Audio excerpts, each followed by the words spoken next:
From Moment to Movement with Tamara Banks has been made possible through the generous support of the Anchor Point Foundation, helping nonprofit organizations and leaders creatively solve problems in their communities around the world.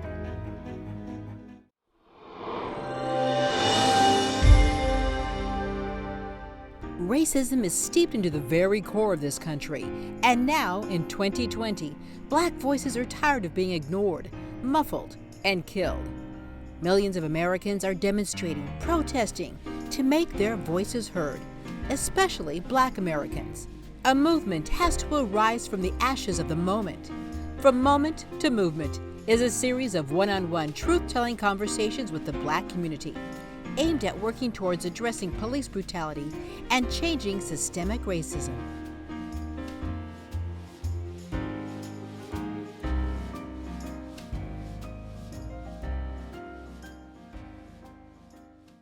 Hi, I'm Tamara Banks, and you're watching From Moment to Movement, a platform for Black voices to be heard, unfiltered and uncensored.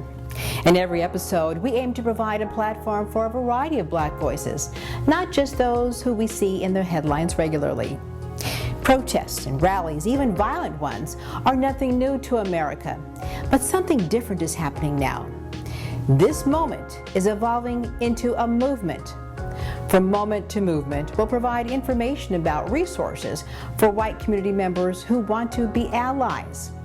While Black Lives Matter signs are appreciated, the real change comes when you're willing to stand up for Black folks being subjugated, working and supporting efforts to reorganize, maybe even dismantle systems, will truly move the needle forward.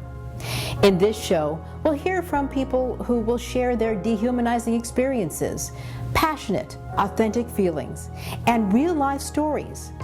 Our first guest is a vocalist who's using her voice to do more than just sing. Our guest today is musical artist Erica Brown. She is a growing socially conscious individual. Of course, we know her music, and now, as I said, she is steeped into the social justice space. Erica, thank you so much for joining us. Thank you for having me. You bet. Hey, listen, as I said, many folks in the Denver area throughout Colorado and parts of the U.S. know you and your music, but you're kind of stepping into a different space, as I said earlier. Tell me about the work that you're doing as it relates to social justice, particularly at this moment in time.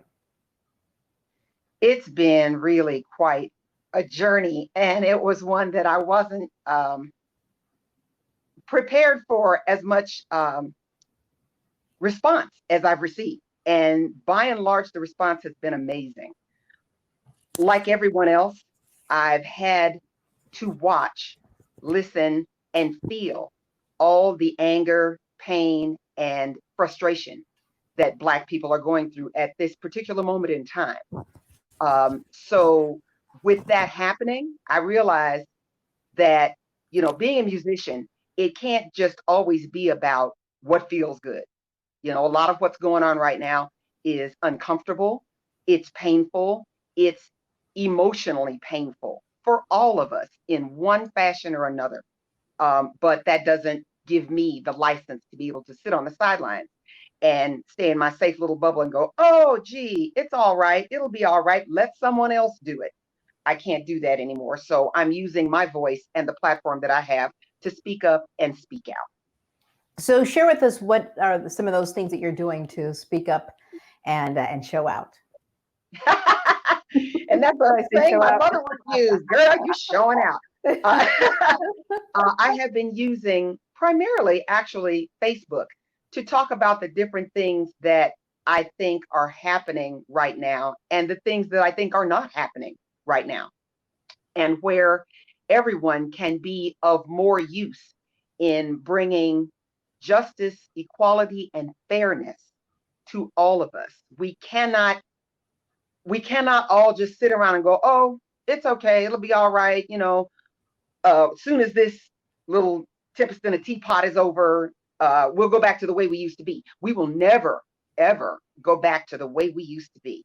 And the amazing thing about that is social media and media in general, and how we have had a chance for things to happen in almost in real time. Uh, I've been posting a lot on Facebook about things that have been bothering me, commenting with others and joining with others for different causes for what feels like social justice to me. I know what feels like social justice to me does not feel like social justice to everyone else, but I'm doing the best I can. So what are those things that we that are social justice? Like, what does that actually look like? What it looks like to me is fairness and compassion in areas of law enforcement, in areas of housing, education, equal opportunities, all sorts of things. I've had my eyes open personally to a lot of history that I was not as aware of as I should have been. Um, like example, um, redlining in Denver's housing market and how far back that went, and how in certain ways that is still being applied today. You know, for lack of a better way to say it, people can't always live where they want to live. So that is something that has been important to me to spotlight. Um, with everything that we've had going on with George Floyd and Elijah McClain and Breonna Taylor and so many others, the need for actual fairness, compassion, and equality in our justice system has been paramount. Uh, I have been also commenting on our music scene and system. And that is something, of course, that since I've been in the music game, as my mother would say, since heck was a puppy. Uh, it's been, I know, it's been very, very close to my heart. I feel like people who are my genre is blues. I am a blues woman. It is what I do. So for me, that hits really close to home because the blues came out of the initial struggle when African Americans hit these shores, and they were Africans then, they were not African Americans yet, and how slavery affected them and the music that rose up as a response to that. So for me, fairness and equality in those arenas are extremely important. And I'm using the voice that I have to amplify the issues that are out there and to issue a call to action to people. When you see something wrong, say something. So, as we know, in say, you said your genre, blues really tells a story. We know that Marvin Gaye asked, "What's going on?" during the Vietnam War and Civil Rights era. And recently, in the past couple of months, I've interviewed 2 or 3 or 4 rappers and trappers who had written music around COVID-19 and wear a mask and wash your hands and all of that. Can you talk about any of the music that is arising and being created now in this moment around police brutality, systemic racism, um, things that we have known for centuries in our community, but the rest of the country is just now awakening and being woke? Yeah. I have been watching as particularly young people have been musically and artistically crying out and saying, things are not right. We need to find a better way to move forward. And not just a better way to move forward for Black America, but a better way to move forward for all Americans. And their voices are just like rising up. It's just this incredibly mighty force. And I am so excited to see it because for me, of course, and for other blues artists that have been in on the scene for a long time, you know, at some point we're gonna kind of, fade into the background because of our age, if nothing else. But young people are coming forward and saying, we need health care. We need adequate health care for all Americans. We need equality. Things are not right. We should not be being murdered in the streets for who we are and what our skin color is. They're angry. They're mobilizing. and they're speaking out, and it is just an incredibly fantastic thing to see. And Denver artists are doing it too. Denver artists like Sue Charles and Jeff Campbell, so many that are tired of what they see as the status quo and want things to be different. You know, a lot of us, if not, if I could say every person probably, but I won't speak for everyone, but I would say most of us are impacted with the pandemic within a pandemic. Like I said, the race relations, inequality, and social injustice, and police brutality, so on and so forth, within this moment of the COVID-19 pandemic. And some people are shutting down; they can't handle it. But I find some artists are being moved to be creative. Has this particular moment in time and space given you some opportunity to be creative, and have you come up with maybe lyrics or music that and I don't know if I want to use the word inspire, that this time has inspired you, but somewhat motivated you to write and think about music in a different way, that you're, producing music in a different way? Yes, absolutely. What has been happening, I have a group called the Cast Iron Queens. Hi, ladies. And we have been coming together. We call ourselves a vibrant expression of American music.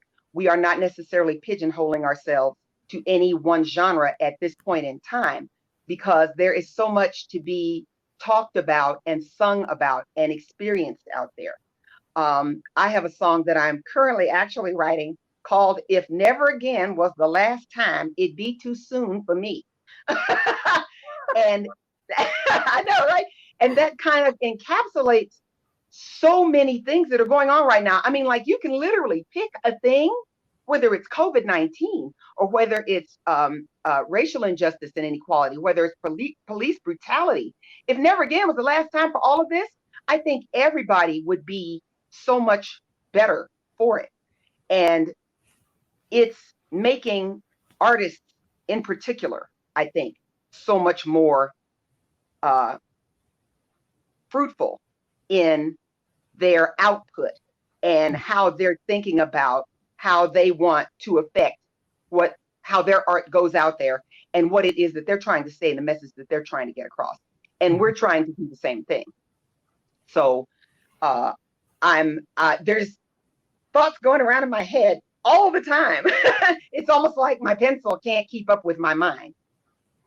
How are you feeling right now? What are you feeling? I feel good. I feel really good, because I've always been the person, like on my social media pages, I'd always said, I'm going to be the person who never does anything other than the music. This is going to be a place for people to get away and come somewhere and feel good for a few minutes and then go back out into the world and go back out into their everyday lives. And what I realized is that that's not the case. And it can no longer be the case. I still have my page where I do most of my social activism, and I have a music page. And of course, Twitter and Instagram and all that good stuff. But I couldn't stay the way I was. The events going on in the world right now demand a response from every one of us, because, and especially I personally feel my generation, because what we do now will help shape the world that we leave for the young people who are coming behind us. And that is of paramount importance. I have grandchildren. I have great grandchildren. No. And I am massively concerned about what the world is going to be like for them. And I want them to be able to look back and say and see that I said something and that I stood for something and that I'm calling for other people to stand for something. Let's all band together, y'all. We can make the world a better place if we can just figure out how to come together in love and in unity. The disharmony has absolutely got to stop. And the growing chorus of voices that are saying that, and because it can be amplified by media, is starting to turn into a mushroom cloud, and I'm loving it. I'm just loving it. Wow. Erica Brown, the fabulous musical artist, vocalist, musician, lyricist, poet, social activist now. Thank you so much for your time. We appreciate Thank you. you so much for having me. I am honored to be here. And keep up the great work with your beautiful music. We thank you. The events of today certainly demand we all speak up. Keep singing and keep guiding us, Erica. Next up, another artist, a visual artist. He comes from a legacy of social justice warriors. Our guest today is J.C. Futrell, a Denver spoken word artist, teacher, and creative, and all-around great guy. J.C., thanks for being here. Great to see you. Thanks for having me. I just realized that my phone is still giving me alerts, so I just had to shut it off. Today is a really big day for us today, and I think we'll talk about it a little bit later. But thank you for having me. My family knows you well, and we're really excited about doing this today, so thanks. Yes, a little bit of background. The Mosleys are a very important family in the state of Colorado. And your grandfather was a Tuskegee Airman. I've done multiple stories with the Lieutenant Colonel. And then your mom, the first African-American, your grandmother, pardon me, Yes. first African-American to serve as a city council person in Aurora. They're amazing people, and your whole family is great. And you, just to give people some context and background, you're working hard to have their name and legacy live on through the renaming a neighborhood. For those folks who aren't from Denver, Stapleton is a neighborhood in Denver, and Benjamin Stapleton was a Klan, not just member, but a Klan leader first elected, I believe, in 1923. So talk a little bit about your efforts to change the name from Stapleton to something different. Thank you so much. This name change process has been one that hasn't started, in this particular moment, but we're hoping to finish it. The idea of changing this name from Stapleton to anything else has been widely talked about for not only the existence of the Stapleton neighborhood, but back when Stapleton was an airport as well. It's widely known that Benjamin Stapleton was a Klan leader and responsible for multiple acts of terrorism against people of color here in Denver since the early 1920s and in 23 when he was elected. And so right now we are in the middle of a very interesting movement. This movement has really been pushed by a lot of change leaders and civil rights activists and concerned neighbors and community members, for decades. We really are just pushing, or pulling ourselves over the finish line here with this. And so I want to give a shout out, to Black Lives Matter 5280 that took this name change process back up again in 2015. And people like Brooke Lee, who also supported that as a resident of Stapleton as well. And so right now we found ourselves in this moment after Tay Anderson made a very public call just recently on CNN for the Stapleton neighborhood to change its name. And the Homeowners Association responded to that call and very quickly pulled an emergency vote, and all of the delegates on that Homeowners Association decided unanimously that they would go ahead with the process to change the name. And this was just a few weeks ago. As that happened, residents in the Stapleton neighborhood started coming up with names that they thought would be, acceptable as a name change. And it just so happens that my grandparents' last name, the Mosleys, came up from a random resident that no one in our family knew, but he knew our family and our family's history. And then that information was then passed down the line, and it got to me, and I thought it was an amazing thing, and reached out to the rest of the Mosley clan and asked for their permission to go ahead and pursue this. And here we are, 26 days later in this process. And today is a very interesting day because the residents actually get to vote today. There have been several straw polls. Out of those straw polls for possible names, there have been 331 possible names. And out of that 331 possible names, it is our hope as the poll goes out today that Mosley will be one of those names that's on the ballot that I think gets whittled down to 9. So it went from 331 possible names to 9 today. And we're pretty hopeful that we're going to be on that list. Wow, that is so exciting. Congratulations to make it this far. That is so cool. I'm thinking about the Colonel and Councilwoman Mosley sitting up there in heaven. And on one hand, we have the potential for a neighborhood that has for about, I'm trying to remember how old Stapleton is now, probably what, 12-ish years? I think a little bit more than that. I think closer to 17, 18 years. Okay. Stapleton's been around as a neighborhood. Yeah. Okay. Named after a Klan member. It's not a surprise. It wasn't a secret. People knew, and if they didn't know, they have since learned over the past almost 2 decades. And there's been pushback to change that name to anything other than Stapleton. Sort of the attitude has been get over it. So there's a potential for this neighborhood to be named after some African Americans. And then on the other hand, we see more and more videos, evidence of what we all have known in the Black community since being brought over to this country as livestock, not human beings, that systemic racism is alive and well, and police brutality is part of that fabric and sort of woven into the fabric of America. When you sit back and look at those two places that we're at right now, JC, what do you think? What goes through your mind? You know, I think I'm saddened that it has taken such brutality and violence for us to come to this point. I'm saddened that it's also taken a pandemic to allow people the space and the time to reflect about their roles in society.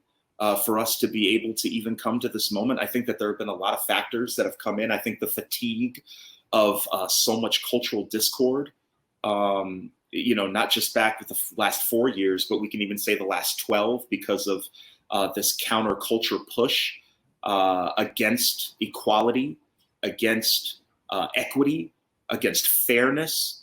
I think that with all of these things culminating, it has allowed us this moment to be able to say no more, that we are all part of a wider ideal.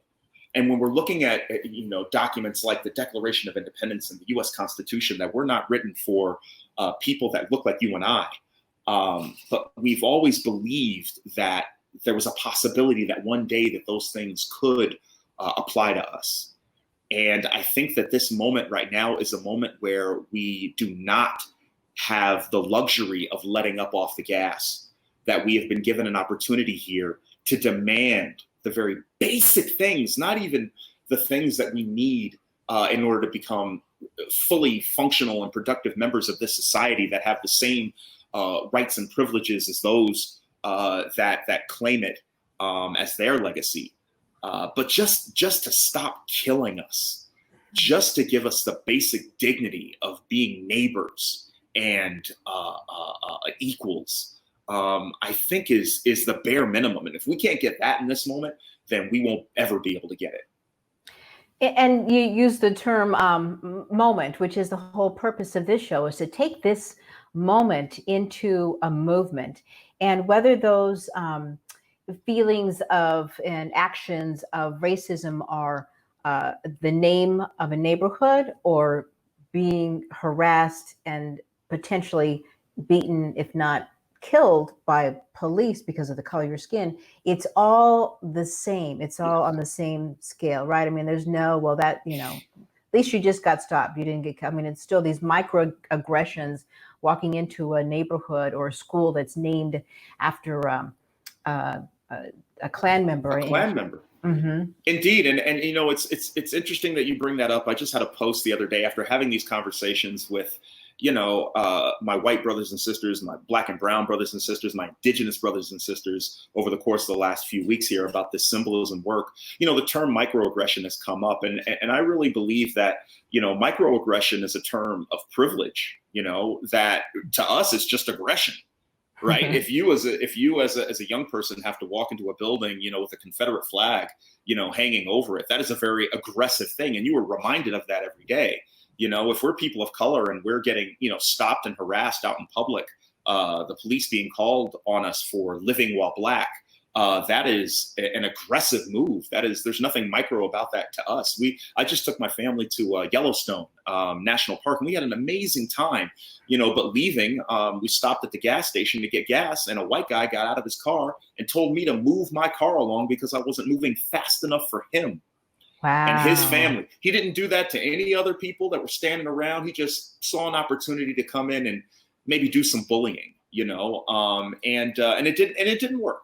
It didn't work. As a matter of fact, I took a little extra time on that because the Kevins and the Karens of this world need to realize that their time is over. They're done here.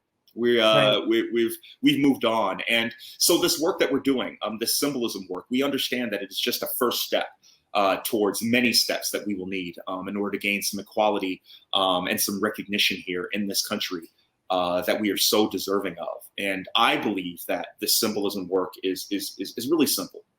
That symbols lead us to having dialogue, and dialogue leads us to understanding, and through understanding, then we can have some kind of reconciliation. And that's the way that I look at this work that we're doing right now. Absolutely. One of the things that I hear a lot from people is that they're just so consumed with what's going on in a negative way. They just, think the politics and the leadership of the country is not the place where it should be. And they're concerned about, of course, the pandemic. Of course, hello, we're still in a pandemic and we've forgotten. But I know that some of my creatives in my world are using this opportunity to sort of galvanize and use that energy to create something beautiful. You, I should mention, are an artist, and your artist stage name, if I may, is Panama Soweto. Tell me about the work that you're doing, and have you been in, I don't know if I want to use the word inspired, but maybe motivated by what you've seen with the news reports of police brutality and so forth? Yeah, thank you very much. I am a working artist and a touring artist as a spoken word artist, and I'm also a painter and a photographer, and I have very much looked to my art to be able to make some kind of sense of this. As a matter of fact, my wife and I are currently writing a series of radio theater plays that'll be produced by Donnie Betts.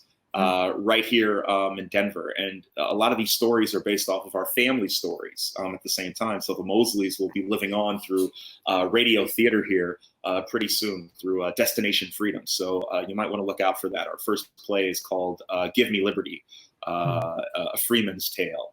And it's loosely based on the historical context that on my grandmother's side, our great-great-great-grand uncle was said to be, or great-great-grand-uncle was said to be the grandson of Patrick Henry, the Patrick Henry. And so his life story is actually pretty amazing itself without even having that context. So we're telling his stories as a runaway slave and what his life was like, because that's been documented. And so we're using our art in that way. I've also commissioned other artist friends to help me with this campaign to rename Stapleton. There are several artists within the Stapleton neighborhood themselves that have been creating artwork for us, including architectural images of what Stapleton could look like if it was renamed Mosley Park. We had a metal sign commissioned that was actually put up in Stapleton, but then removed by some no-gooders who took it and probably destroyed it or hid it or something else, but we will not be stopped. A good friend of mine, Thomas Evans, who goes by Detour, painted an incredible mural of my grandfather and soon to be my grandmother at the Stanley Market right there in Stapleton. Becky Waring Steele, a good friend of mine, created some buttons for us. I've created some yard signs and some other images for this campaign. So we believe that our artists are the ones that we look to during times of chaos and uncertainty, right? They help make the horrific palatable, right? That's why we listen to people like Jon Stewart or John Oliver, Trevor Noah, That's why we go to them for our news, because they mix a little bit of their artistry in there to make it at least an easier pill for us to swallow when we're learning of all these horrific things that are happening all around us. So art is that access point. We're using that currently. Right, absolutely. And it's a way to be a storyteller in a different kind of creative way than what I do. So, and it's important now to tell these stories because people are finally listening, and we want to make sure that we capture people's attention. So you keep on telling good stories through your art and your spoken word. And by the time this airs, we will know if the new neighborhood will be called Mosley Park. So keep us posted. Absolutely. We're keeping our fingers crossed. As I said a little bit earlier, the vote actually goes live today for the Stapleton residents. And so if there are any Stapleton residents, that are going to be watching this after the vote has gone on and will hear these things, I hope that you have been inspired during this time. I hope that we have given you something to look forward to. Our entire mission through this, even though we're looking to get the name changed to Mosley, it's been more about sharing our stories and letting Denver know about the rich history of people of color here. Outside of my grandparents, we had Barney Ford, we had Dr. Justina Ford, we had the cousins, there's so many names that we can associate, the Cowans, that we can associate with Denver and beyond, that have contributed here to the rich fabric of our Queen City of the Plains. And we just want to make sure that that is not forgotten, and that we are honoring those people that made it possible for this to be such a cool place to live. Right. JC Futrell, Panama, Soweto, you are amazing. Thank you so much. Keep up the great work and keep making this place beautiful, this place that we call planet Earth, and stay safe and healthy out there. You as well. We love you. We love your work. Thank you so much for giving us this opportunity. My family says hello, and we will talk to you soon. JC, thanks for reminding us that names of neighborhoods and buildings and statues really do matter. Now, I have followed our next guest's journey for over the last several years. His story of at one point wrestling with the law to now writing the law is one that will truly inspire you. Terrance, thanks so much for joining us. Great to see you again, my friend. Thanks for having me on, Tamara. I really appreciate it. Yeah. Hey, listen, it's been a very busy past few weeks, really past several months here in 2020. I want to start with the work that you're doing right now in writing legislation around police brutality. We've all seen and heard and read the stories of George Floyd, Breonna Taylor, Ahmaud Arbery, and so many others, unarmed folks, Black folks dying at the hands of police officers. That has sort of motivated you to do something a little bit different than you've done in the past. Talk about how you're working with the state legislature there in Colorado. So myself and several other organizers, one in particular, Candace Bailey, out here in Aurora, Colorado, and some of us in Denver, we started doing action items around the murder of Elijah McClain here by the Aurora police, and they were not prosecuted, the officers who killed him. And so we really started coming together as a collective to say, how can we really affect change? Like, we can do marching, we can, do the sit-ins and the die-ins and the protests, but what are we really, really going to do to put a chink in their armor to really hit them where it hurts? Because they can't keep murdering people like this, not only here locally in Denver and Aurora and throughout Colorado, but nationally. Colorado is fifth in the nation per capita for police homicides.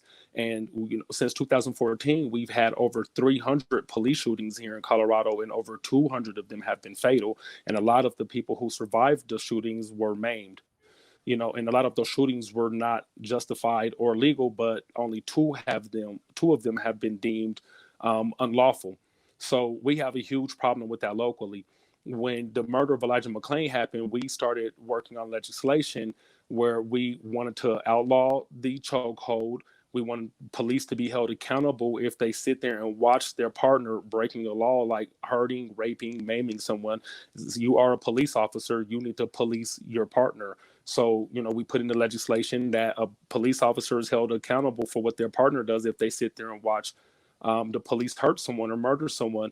We wanted body cam legislation where, the police cannot cover their body cameras cannot remove them.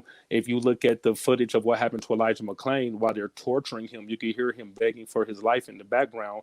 The police officer is nonchalantly telling his partner, dude, cover up your camera. Like, that was ridiculous to us. It made us cry. And we just said, you know what, like, enough's enough. So we started drafting legislation around it. We met with James Coleman out here, who's about to be our next state senator for Senate District 33. And he facilitated a meeting with Leslie Harrod. And initially, when we asked him in January of this year to push the bill, they didn't think that they would get enough votes in the House and that it wouldn't push through to the governor. And we were like, run it anyways. We don't care. Let's keep running it. And, they were like, well, it doesn't really work that way, but, we'll see what we could do. But then after the murder of George Floyd, we pretty much were like, run it now. And they did that. And we got the bill signed into law by Governor Polis on Juneteenth, actually, that morning. Yeah, that was pretty amazing. And I love that you're talking about this and the work that you're doing, because as I mentioned before, this moment that we're in, whether you want to say it started in 2020 or in the November 2016 election, or when Black Lives Matter was formed, we're in a moment. And to me, it feels like we've got to move this moment into a movement. And what you're doing is building an infrastructure, or at least influencing the infrastructure that already exists with policy, so that it is illegal. Because in my experience as a reporter, often law enforcement are kind of off the hook if they can prove that, well, I was just following procedure.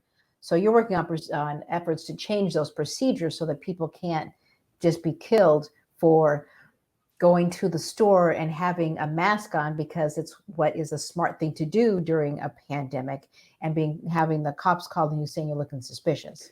Yeah, well, the police have what has been considered qualified immunity, which is ridiculous. They could literally kill you and both of the Heathers who are producing the show with you. They could murder you ladies and pretty much say, oh, well, I felt afraid for my life because Tamara didn't stop the car when I asked her to, even though the car wasn't even pointing in his direction or her direction.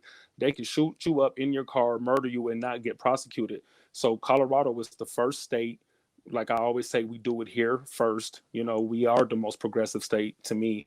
But yeah, we got it signed into law to where they lose their qualified immunity. Now, if somebody robs a bank and they're shooting up the town with a Uzi and they get accosted by the police and they get themselves killed, if you notice, we're not protesting that kind of police activity. But when you have a man who's accused of a fake $20 bill, and to come to find out the $20 bill was not even fake, and then the officer sits on his neck with his knee for almost 9 minutes while he's begging for his life, we need to change that. That is not just about bad policing. That is a culture of homicide, abuse, aggression that needs to be changed. And we're not only changing bad policing, we're changing a culture to where the police are trained and they're raised to believe they can murder people and don't worry about it, you won't get prosecuted.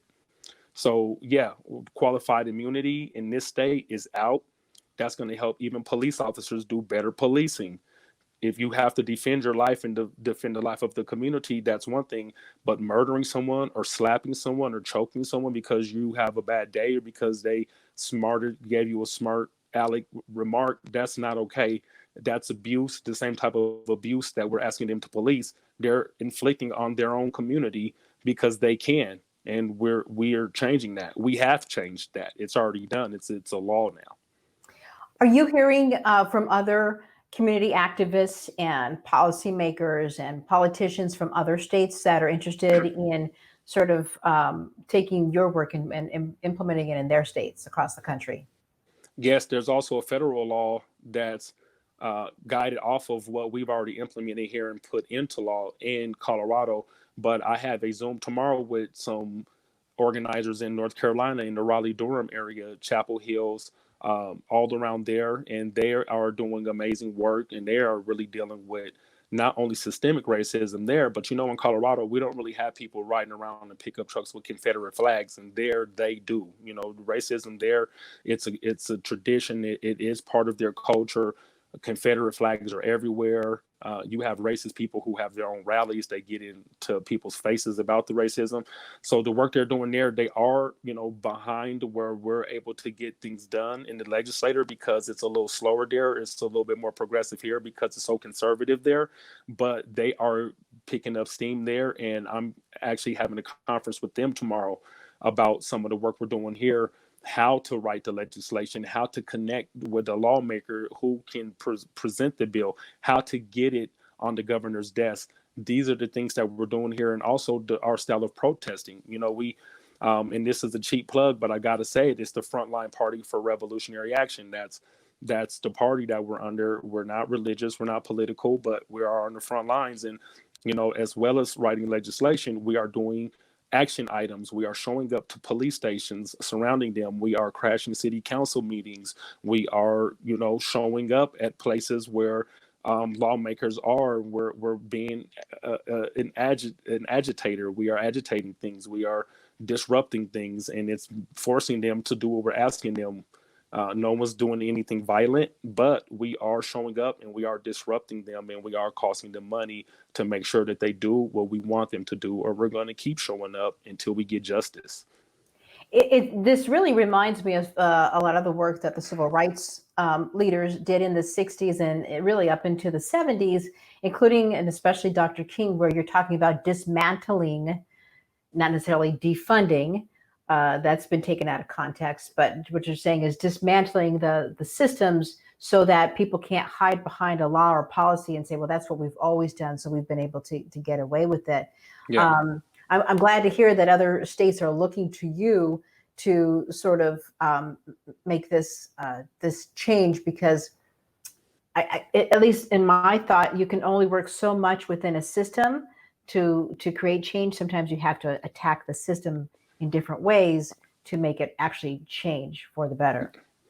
Yeah, we had to have an actual law passed, Senate Bill 217, to put the police on notice. If you murder someone or you maim someone and they don't deserve it, then you're going to get prosecuted. And if you sit there and watch it, then you're also going to get prosecuted, and you could lose your postal certification to be a police officer. There's also a database for police officers who get fired for hurting, maiming, or killing someone. You can't just leave Denver and go to Atlanta and get a job and go kill someone else, which has been a problem in the United States as well. Police officers doing things, hurting people, getting prosecuted, and then they'll just go to a different department. Even in the same metro area where they were already fired, they'll go get another job there and get paid more money, get awards.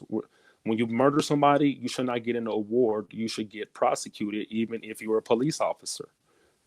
Yeah, you're talking about moving one issue to another part of town or another part of the country. Let me ask you, and the only reason I bring this up, Terrance, is because your story is so phenomenal. When people talk about, well, I was just raised this way, coming from a single family home or a single parent home,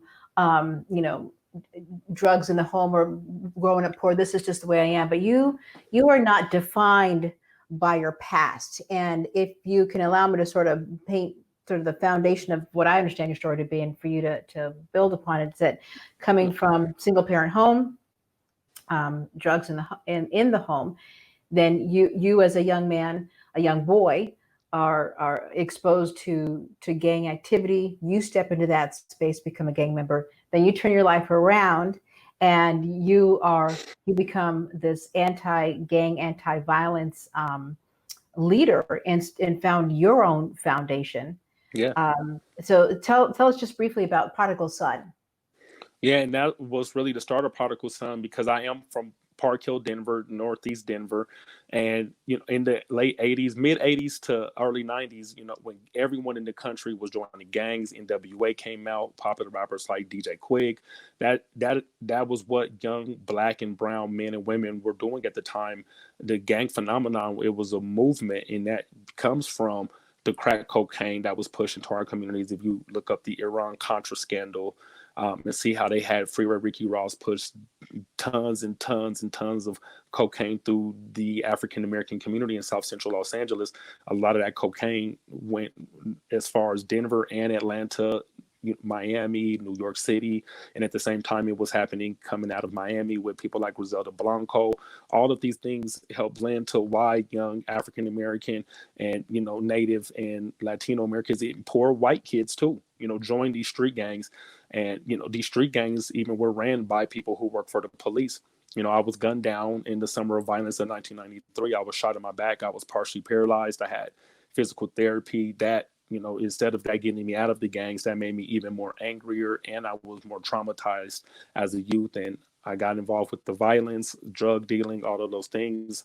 I ended up getting incarcerated. And after doing some years in prison, I started studying, different activists and different revolutionary people, from Jesus Christ to, you name it, Martin Luther King, Malcolm X, just all of these different organizers. And I fell in love with that type of man, with that type of figure, with those type of women. I wanted to be an organizer for my community in that way, because as a gang member, I was a community organizer. I was standing on picnic tables at the park, directing, gang activity. Even then, when I was a teenager, gang leaders are community organizers. They're just not a part of the community in the way that the broader spectrum of the community wants them to be. So they're not considered that, but they are in the community and they do organize, So I had experience from community organizing from that. Then after I got out of prison and had been studying these different organizers, I just wanted to be done with the gang activity, and I wanted to help. Initially, I wasn't even involved with, stopping gang wars and things, but I had so many kids in my after school program. Their mothers and fathers were Crips and Bloods, or their brothers or their sisters or someone in their family was murdered, and it was all in the media. So we kind of got pulled into it because of that. And I was getting media in Denver at the time. Like, if I believe correctly, Tamara, you were the first person in Denver to put me on television at that time, so I started getting more media attention, and then we kind of got pulled into being an organization that could stop the gang battles, and it worked. It started working. The gang members were respecting our work with the youth, and then I ended up getting attacked by some gang members. I know you guys know that story. Come to find out, these gang members work for the police. I had to defend myself. I was looking at a life sentence, and because of that incident, where the police and the FBI were involved with, ruining our movement for peacefulness with the youth in Denver, that's how I got involved with police accountability, organizing and activism. And really, one of the first cases that I picked up was the Elijah McClain case last year. And since George Floyd got killed, people have really taken a hold of our work and our messaging and our organizing, and that was gone viral. Now it's international. But that is really what got me involved with police accountability organizing, is because of what happened to me in Northeast Park Hill, dealing with the District 2 police and dealing with gang members who actually are employed by the police, who are still in the communities, raping women, handing out pistols to children, killing people themselves, getting killed themselves.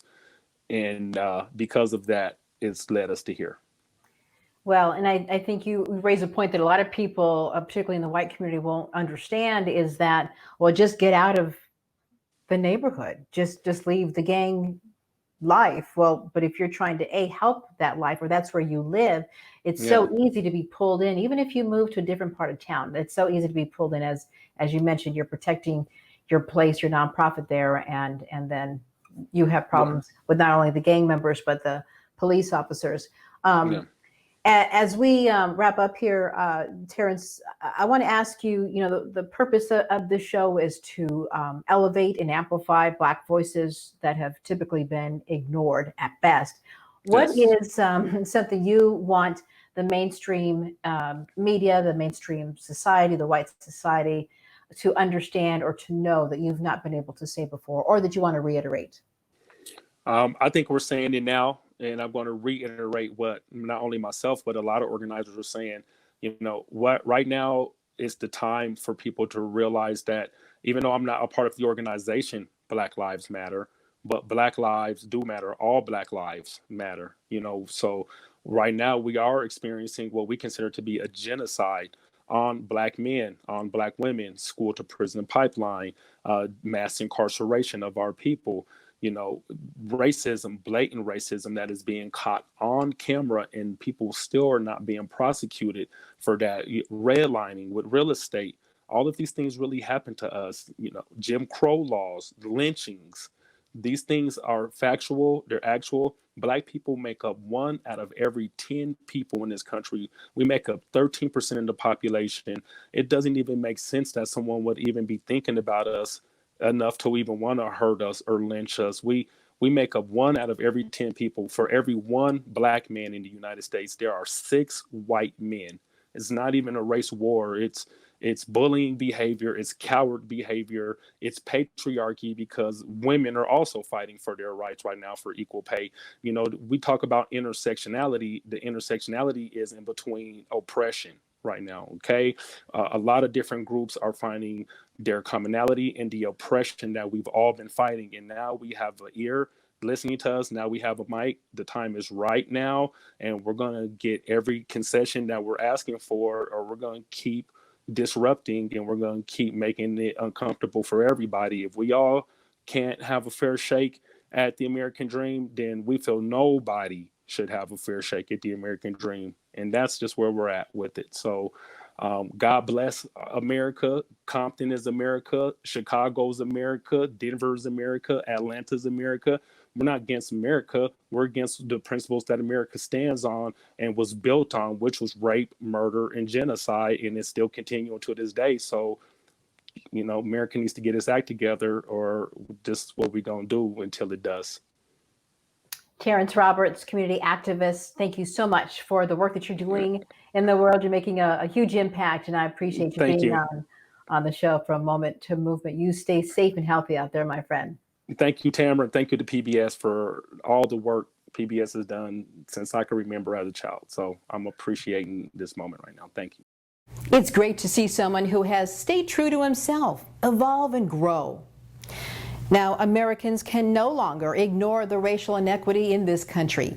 It's time to stop the national divisive debate on race and police brutality that has been smoldering for years and take action. Racism is based in fear. Fear is not a solution. Listening to voices that have long been ignored is one place to start to abolish systemic racism. That's all the time we have for now. I hope something you heard inspired you, to motivate you to take action. Keep the conversation going with us online at From Moment to Movement on pbs12.org, Facebook, Instagram, YouTube, and on my website, tamarambbanks.com. Thanks for joining us. We'll see you next time.